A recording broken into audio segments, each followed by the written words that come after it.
তোমাদের কাছে আমি তোমাদের বুড়োদা আমার ঝুলি নিয়ে হাজির হয়েছি, ঝুলি থেকে বের করে মজার মজার গল্প শোনাতে। তাহলে আমি ঝুলি খুলছি, দেখি আজ তোমাদের জন্য কোন গল্প ঝুলি থেকে বেরোয়। নমস্কার, আজকের গল্প সুতপা চক্রবর্তী আর্যকন্যার লেখা বিশ্বের বিস্ময় হেলেন কেলার। 20 মাস বয়সের ফুটফুটে শিশুটি, কঠিন ব্যাধি তাকে পৃথিবীর সব রূপ গন্ধ থেকে বঞ্চিত করতে চলেছে, এ কথা যেদিন জানা গেল সেদিন মা তার কান্নায় ভেঙে পড়েছিলেন। বারবার বলছিলেন, কি হলো, কি হবে আমার। ডাক্তারকে বলেছিলেন, আপনি জানেন না ডাক্তারবাবু, ও যে কি মেয়ে ছিল, জন্ম অবধি চমৎকার বুদ্ধিযুক্ত, ওর সম্পর্কে এমন কথা ভাবতে আমার অবিশ্বাস্য লাগছে। কি ভয়ঙ্কর আর কি মিথ্যে মনে হচ্ছে।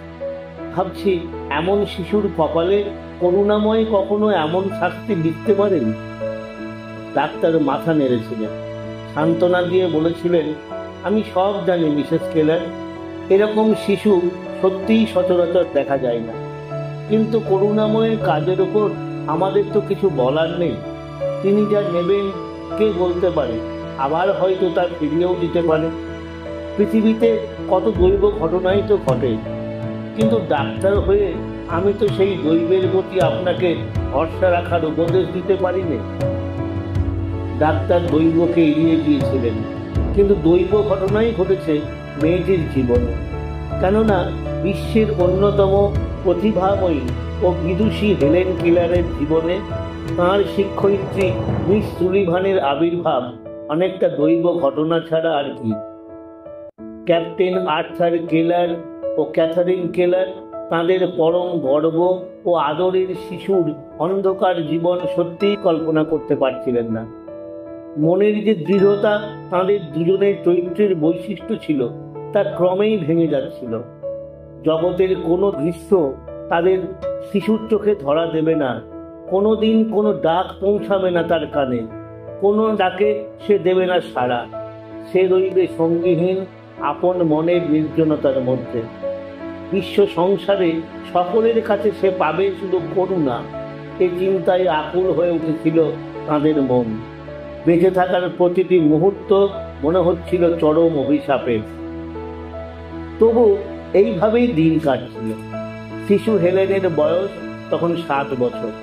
শ্রীমতী কেলার চার্লস ডিকেন্সের আমেরিকান নোটস পড়তে গিয়ে স্যামুয়েল গ্রিডলি হাউয়ের নাম পেলেন। তিনি ছিলেন বোস্টনের অন্ধদের জন্য প্রতিষ্ঠিত পার্কিন্স ইনস্টিটিউটের প্রধান। শ্রীমতী কেলার জানতে পেলেন তিনি তার কন্যার মতোই আর একটি মেয়েকে পড়ায় এবং লেখায় সম্পূর্ণ সক্ষম করেছেন। হেলেনের ক্ষেত্রেও তা সম্ভব হবে এতটা আশা না করলেও শ্রীমতী ক্যাথারিন কেলার সেদিন যেন অন্ধকারে আশার আলো দেখতে পেলেন। পার্কিন্স ইনস্টিটিউটের অধ্যক্ষের সঙ্গে তিনি যোগাযোগ করলেন। স্যামুয়েল হাউয়ের পরবর্তী যিনি ইনস্টিটিউটের প্রধান, সেই মাইকেল অ্যানাগন্স ওই ইনস্টিটিউটেরই অন্যতম স্নাতক 21 বছর বয়স্কা মিস সুলিভানকে পাঠালেন আলাবামায়। তিনি এলেন হেলেন কেলারের গৃহশিক্ষিকা হয়ে। এরপরই সেই অনন্য ইতিহাস কেলার এবং মিস সুলিভানের। সত্যি বলতে কি, মিস সুলিভানকে বাদ দিয়ে কেলারের কথা বলা যায় না, কেননা হেলেন কেলার মিস সুলিভানেরই সৃষ্টি। মিস অ্যানি সুলিভান আইরিশ পরিবারের মেয়ে। 8 বছর বয়সে তিনি মাতৃহীন হন। 3টি সন্তান রেখে তার বাবা অন্যত্র চলে যান। প্রায় জন্মান্ধ ছিলেন অ্যানি। তাকে তখন পাঠিয়ে দেওয়া হলো ম্যাসাচুসেটসের একটি চক্ষু হাসপাতালে। এখানে এসে পার্কিন্স ইনস্টিটিউটের নাম তিনিও শোনেন। একদিন হাসপাতালের পরিচালকরা পরিদর্শনে এলে তিনি দৌড়ে তাঁদের একজনের কাছে গিয়ে তাঁর চোখ দুটি সম্পূর্ণ ভালো করে দেওয়ার জন্য অনুনয় করেন। সে অনুনয় তারা উপেক্ষা করেননি। সম্পূর্ণ অন্ধ অবস্থায় অ্যানিকে পার্কিন্স ইনস্টিটিউটে আনা হলো। 6 বছর পরে যেদিন এখান থেকে মুক্তি পেলেন, সেদিন তিনি দৃষ্টিশক্তি ফিরে পেয়েছেন। হেলেনের জন্ম 1880 সালে। কিন্তু হেলেন তার সারা জীবন একটি দিনকেই জন্মদিন বলে মেনে এসেছেন। সে দিনটি হলো 1887 সালের 3রা মার্চ, মাই সোলস বার্থডে বলে তিনি সর্বদাই এ দিনের উল্লেখ করতেন। কারণ ওই দিনই হেলেন মিস সুলিভানকে তাঁর শিক্ষয়িত্রী হিসাবে পেয়েছিলেন। প্রথম দিকে হেলেনের অবস্থা দেখে মিস সুলিভানও হয়তো ভাবতে পারেননি এর কাছে কতটা শিক্ষা তিনি পৌঁছে দিতে পারবেন। কেননা শিশু হেলেন তখন চিৎকার, কান্নাকাটি, মারধর আর লাথি মারাতে রীতিমতো অভ্যস্ত।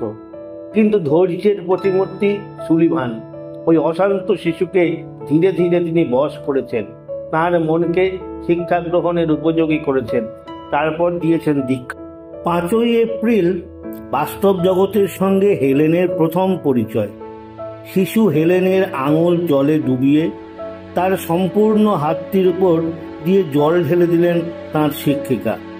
তারপর হঠাৎ যে আঙুল দিয়ে তিনি আঘাত করছিলেন এবং যে শব্দ তিনি বারবার উচ্চারণ করছিলেন তার অর্থ হেলেনের কাছে স্পষ্ট হলো। ওয়াটার বা জল কথাটি তিনি উপলব্ধি করলেন। এইভাবে আরও বহু উপলব্ধি, জ্ঞানের জগৎ ক্রমেই তার কাছে এগিয়ে আসতে লাগলো। হেলেন অ্যানিকে একদিন হাত দেখালেন। অ্যানি তার হাতের তালুতে লিখলেন টিচার। মুহূর্তে তার অর্থ ধরে নিতে হেলেনের দেরি হল না। এরপর বিস্ময়কর উন্নতি। ইংরাজিতে ব্রেইল শিক্ষায় হেলেন অভ্যস্ত হলেন। শুধু ইংরেজি শিখেই মন ভরল না, শিখলেন গ্রিক, ল্যাটিন, ফ্রেঞ্চ, জার্মান। করস্পর্শ করে সহজে লিখলেন কথা বলতে, শিখলেন চারদিকে যা কিছু ঘটছে তা বুঝে নিতে, এমনকি এ সম্পর্কে মতামত দিতেও সক্ষম হলেন। 10 বছর বয়সে জানতে পারলেন এক বধির নরওয়ে বালিকার সাফল্যের কথা। নিজেও সাফল্য লাভে উৎসাহ বোধ করলেন, সফলও হলেন। তারপর মুখ হেলেন সকলকে স্তম্ভিত করে একদিন বলে বসলেন, I am not a Dam নাও। আমি আর মুখ নই। স্কুলে গেলেও কেলারের সঙ্গ মুহূর্তের জন্য ছাড়েননি মিস সুলিভান। 16 বছর বয়স থেকে হেলেন কেমব্রিজ, ম্যাসাচুসেটস ও হার্ভার্ড বিশ্ববিদ্যালয়ের মহিলা কলেজে পড়েন। 8 বছর অশেষ পরিশ্রম করতে হয়েছে হেলেনের সঙ্গে তাঁকেও। মিস সুলিভান ছাত্রীর সঙ্গে ক্লাসে যেতেন। ক্লাসে যা পড়ানো হতো তা বানান করে হাতে লিখে দিতেন। 1904 সালে র্যাডক্লিফ ও লর্ড থেকে হেলেন স্নাতক হলেন। কলেজ জীবনেই তিনি লিখেছেন তার প্রথম বই, the story of my life. হেলেনের নিজের ভাষায় নিজের জীবনের বহু ঘটনা জানতে সাহায্য করে তাঁর এই বই। হেলেন লিখেছেন, আমাদেরই এক পূর্বপুরুষ জুরিখ শহরে বধির ছাত্রদের শিক্ষার জন্য প্রথম একটি স্কুল করেছিলেন এবং বধিরদের শিক্ষা বিষয়ে একখানা বইও লিখেছিলেন। এ এক আশ্চর্য যোগাযোগ নয় কি? নিজে মুখ বধির ও অন্ধ হলেও চারপাশে যা কিছু ঘটত তার প্রায় সবই বুঝতেন। এ খবরও পাওয়া যায় তাঁর আপন কথায়। সেখানে তিনি বুড়ো কুকুরটার কথা, রাঁধুনির মেয়ে মার্থার কথা, তার সর্বক্ষণের সঙ্গী পুতুল ন্যান্সির কথা, ছোট্ট বোনটি মিলড্রেডের কথা বলেছেন। আর সকলের মতো ছোট বোনকে প্রথম প্রথম ঈর্ষা করলেও অবশেষে সবটুকু স্নেহ মমতা গিয়ে পড়েছিল তাঁরই উপরে। হেলেন লিখেছেন, তাকে ঈশ্বরের প্রতি, প্রকৃতি ও মানুষের প্রতি ভালোবাসার শিক্ষা প্রথম দিয়েছিলেন বিশপ ব্রুকস। এরপর মিস সুলিভান ভালোবাসার অর্থ তাকে হৃদয়ঙ্গম করান। সেদিনের কথা তিনি এইভাবে স্মরণ করেছেন, বাগানে কিছু ভায়োলেট ফুল ফুটেছিল। তার এক গুচ্ছ তুলে এনে আমি মিস সুলিভানকে দিতেই তিনি আমাকে চুমু খেতে চাইলেন, কিন্তু সে অবধি মা ছাড়া আর কারো চুমু আমি পছন্দ করি না। সুলিভান আমায় তখন জড়িয়ে ধরে আমার হাতের তালুতে ধীরে ধীরে বানান করে লিখলেন, আমি হেলেনকে ভালোবাসি। তখনই জানতে চাইলাম ভালোবাসা কাকে বলে। তিনি আমায় আরো কাছে টেনে আমার বুক দেখিয়ে বললেন, ওখানে থাকে ভালোবাসা। সেই প্রথম বুকের ভেতর আলোড়ন অনুভব করলাম। না ছুঁয়ে কোনো কিছুর অনুভবের শিক্ষা এই প্রথম পরম রমণীয় এক সত্য উদ্ভাসিত হলো তার মনে। গাছপালা, পশু পাখি, সমুদ্র, পর্বত, সর্বোপরি মানুষকে এই ভালোবাসার মধ্যে দিয়ে অনুভব করলেন।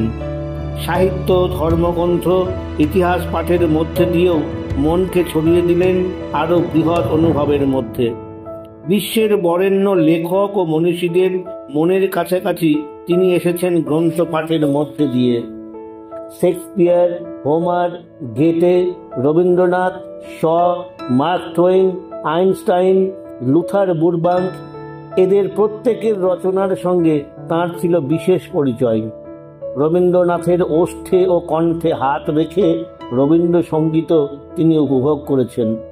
বাতাসের শব্দ তরঙ্গে হাত রেখে তিনি যেমন সঙ্গীতের রসাস্বাদন করতেন, তেমনি হাতে ছুঁয়ে চিত্রকলা ও ভাস্কর্য শিল্পকে অনুভব করতেন। বয়সের সঙ্গে সঙ্গে কেলার নিজেকে বেশি করে উৎসর্গ করেছিলেন সমাজের নিঃসঙ্গ বিকলাঙ্গ মানুষের সেবায়।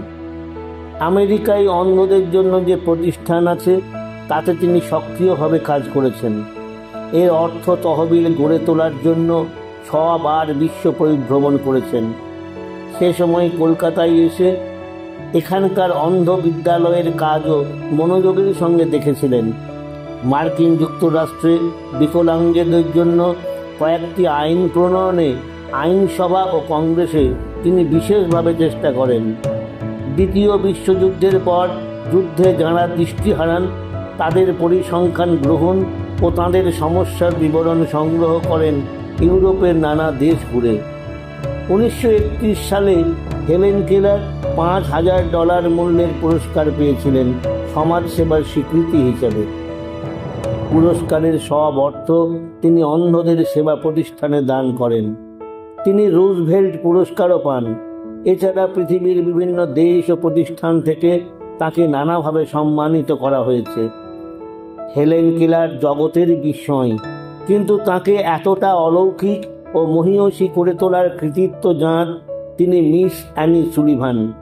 এদের দুজনকে নিয়ে তাই যে চলচ্চিত্রটি হয়েছে তার নাম দ্য মিরাকল ওয়ার্কার। সুলিভান শুধু হেলেনের শিক্ষয়িত্রী ছিলেন না, ছিলেন আজীবনের বান্ধবী। বিয়ের পরও তিনি হেলেনকে ছেড়ে যাননি। তাঁদের এই পারস্পরিক সম্পর্ককে মনে করেই রোগশয্যায় অ্যানিকে একজন বলেছিলেন, আপনি শীঘ্রই ভালো হয়ে উঠুন, আপনাকে ছাড়া হেলেন বাঁচবে কিভাবে? শিক্ষয়িত্রী জবাব দিয়েছিলেন, তাহলে তো আমি সম্পূর্ণই ব্যর্থ হয়েছি। অ্যানি সুলিভান সত্যিই ব্যর্থ হননি। হেলেন কেলারের পরবর্তী জীবনের সাফল্যই সে কথা প্রমাণ করেছে। নমস্কার। আমার কথাটি ফুরলো, নোটে গাছটি মুড়লো। আমার কথাটি ফুরলো, নোটে গাছটি মুড়লো। আমার কথাটি ফুরলো, নোটে গাছটি মুড়লো।